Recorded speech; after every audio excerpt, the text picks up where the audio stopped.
Hello, thank you for watching this video. In this video, we mainly talk about the problems that our customer meet in this week. Actually, these problems are not difficult to solve. The customers just do not know the function or they are not familiar with the product. Now we solve them one by one. First, it is the OCP value and the cutoff current.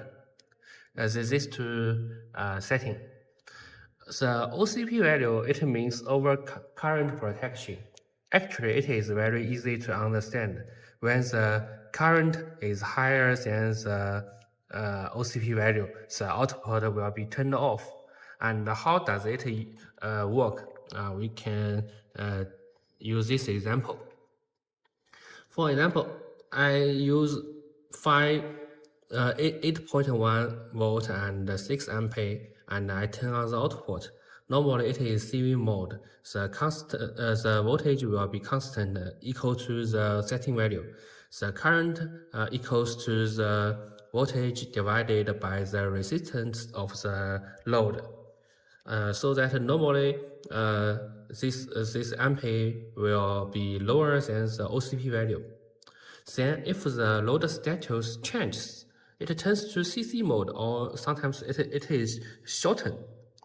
Then you can see if I short the output.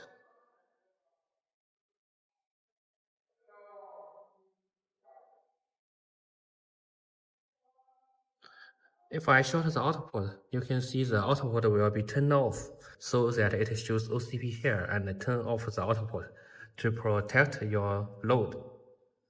And for this cutoff current, it is used only at the battery charging function. You know our power supply use constant current and constant voltage mode to charge the battery.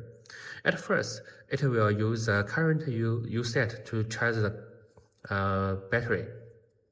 Then, when the battery voltage reaches the peak voltage, it will turn to CV mode and the current will reduce from what you set to a very low value. This low value will be constant and it will not decrease anymore because the device itself will consume power too. Then you set this value as cutoff current. When the current reduced to this value, the output will be cut off. Then you can take the battery out. Okay, this is the OCP value and the cutoff current value means. Then we return.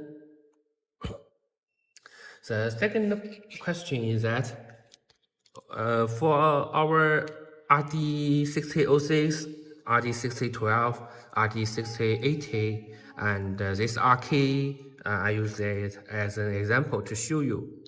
They use a green terminal, this terminal 4P connector to the input, and you use your cable to, for example, you use it in this way.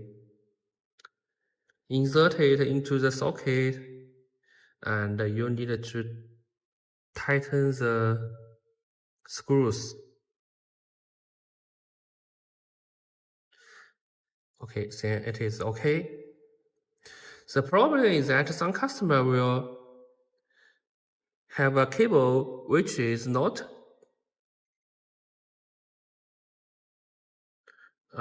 you can see this cable, it does not the copper inside does not. For example, now I connect the input power. Actually, you see this cable is not contact this chip, so that actually it is not connected to the input power, so that it does not power on. There are two ways to check if the input power is connected. First, you can use a multimeter to measure the voltage here.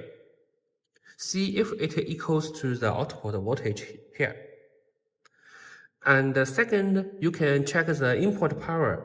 If there is current consumed, normally even the device is damaged, it will consume some power.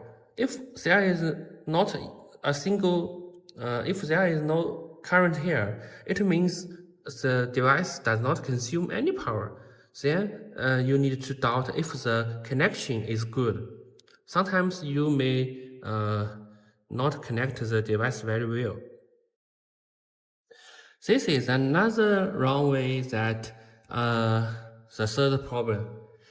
If you find that your RD60, not RD, RK6006, when the input connected, the output shows the input voltage, and the input voltage is about 0.5 volt lower than the output voltage.